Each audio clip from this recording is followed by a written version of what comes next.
মক্কা মুহররমা নতুন মসজিদের উদ্যোগে আজকের এই বিশাল তাফসীরুল কুরআন মাহফিল, আজকের মাহফিলের সম্মানিত সুযোগ্য অভিজ্ঞ অনারেবল প্রেসিডেন্ট জনাব সভাপতি সাহেব, বারাকাল্লাহু ফি হায়াতি, আমরা সকলে বলে আমিন। আজকের মাহফিলের প্রধান অতিথি, বিশেষ অতিথি মেহমান বৃন্দগণ, আল্লাহ পাক সকলের জন্য, ইসলামের জন্য, দ্বীনের জন্য, কোরআনের জন্য, ইসলাহের জন্য আল্লাহ পাক যেন কবুল করেন, আমরা সকলে বলে আমিন। আরেকটু আওয়াজ দিয়ে বলে আমিন। এই মুহূর্তে সেই মহান আল্লাহ জাল্লা শানুর দরবারে শুকরিয়া জ্ঞাপন করব, যে মহান রব পৃথিবীর সমস্ত কাজ থেকে ফারিক করে এই কনকনা শীতের মাঝে আজকের এই মঞ্চ ময়দানে আসার এবং বসার মতো তৌফিক দিয়েছেন কে? মঞ্চ ময়দান থেকে কথা বলতে হবে, এখানে তৌফিক দিয়েছেন কে? আর একটু আওয়াজ দিয়ে বলতে হবে, কে দিয়েছেন? আসমানের মালিক কে? জমিনের মালিক কে? কুল কায়নাতের মালিক কে? এখানে আসার মতো তৌফিক দিয়েছেন কে? এখান থেকে বাড়িতে নিয়ে যাবেন কে? সর্বক্ষেত্রে কেবলমাত্র বান্দা প্রশংসা করবে কার? আর একটু আওয়াজ দিয়ে বলুন তো কার? আমার মনে হচ্ছে আপনাদের শীত লাগছে, ঠিক কিনা? আপনাদের কি কষ্ট হচ্ছে? আল্লাহর সাথে শত্রুতা আছে? কেউ আল্লাহর সাথে শত্রুতা করে টিকে থাকতে পারবে? যদি না পারে তাহলে ওই আল্লাহর নাম জবানে নেওয়ার দরকার আছে না নাই? এই জবান একদিন আল্লাহ পাক বন্ধ করে দিতে পারে, কথা বলেন ঠিক কিনা?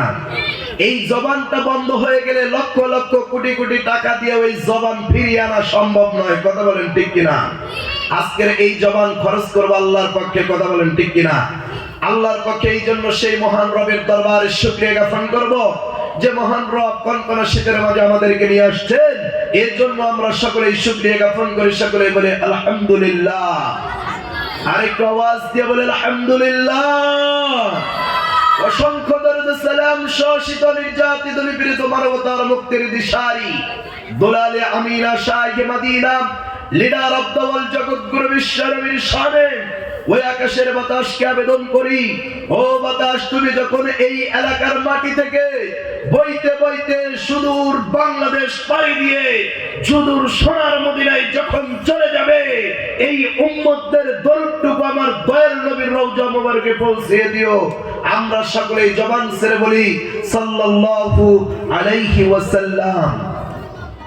সম্মানিত প্রিয় উপস্থিতি, আপনারা সকলেই কেমন আছেন?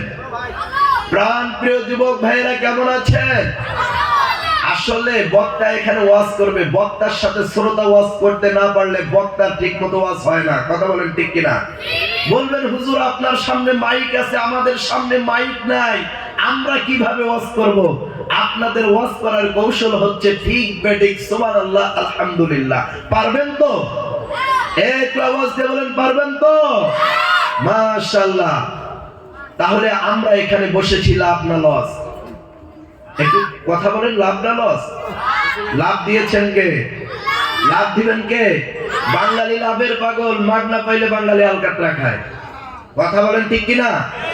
যদি দেখা গেছে এই শীতকে কেন্দ্র করে 150 টাকা দামের একটা যদি কম্বল দেওয়া শুরু করে, বাঙালি বাসুক আর মরুক, সেখানে গিয়ে কম্বল রিসিভ করতে হবে, কথা বলেন ঠিক কিনা?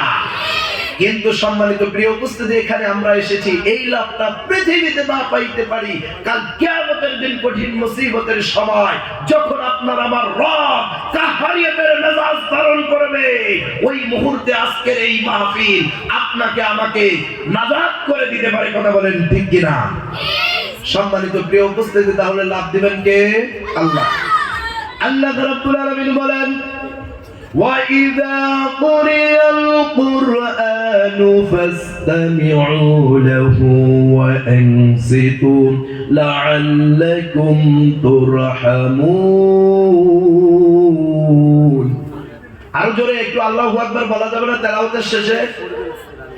আপনারা তেলাওয়াতের শেষে বিজ্ঞান, মেডিকেল সায়েন্স, বিজ্ঞান প্রমাণ করেছেন আল্লাহর কোন বান্দা যারা ইনসান কুলে জন্মগ্রহণ করেছেন, এরা যদি সকালবেলা 100 বার আল্লাহু আকবারের নাম উচ্চ স্বরে বলে, সন্ধ্যাবেলা যদি 100 বার আল্লাহর নাম উচ্চ স্বরে বলে, আমার আল্লাহ সুবহানাহু ওয়া তাআলা এই নামটা উচ্চারণ করার কারণে কে মুসলিম হোক, কে বিধর্মী হোক, যে যাই হোক না কেন, মুসলিম ইনসান কুলে যারা জন্মগ্রহণ করেছেন আল্লাহ পাক তাদের হাড়ের রোগকে ভালো করে দেন সুবহানাল্লাহ। তাহলে কি তেলাওয়াতের শেষে আল্লাহু আকবার বলার দরকার আছে না নাই? আমি আবার বলছি, আপনারা একটু বলবেন, ওয়াইদা কুরিয়াল কুরআনু ফাসতামিউ লাহু ওয়া আনসিতু লাআল্লাকুম তুরহামুন।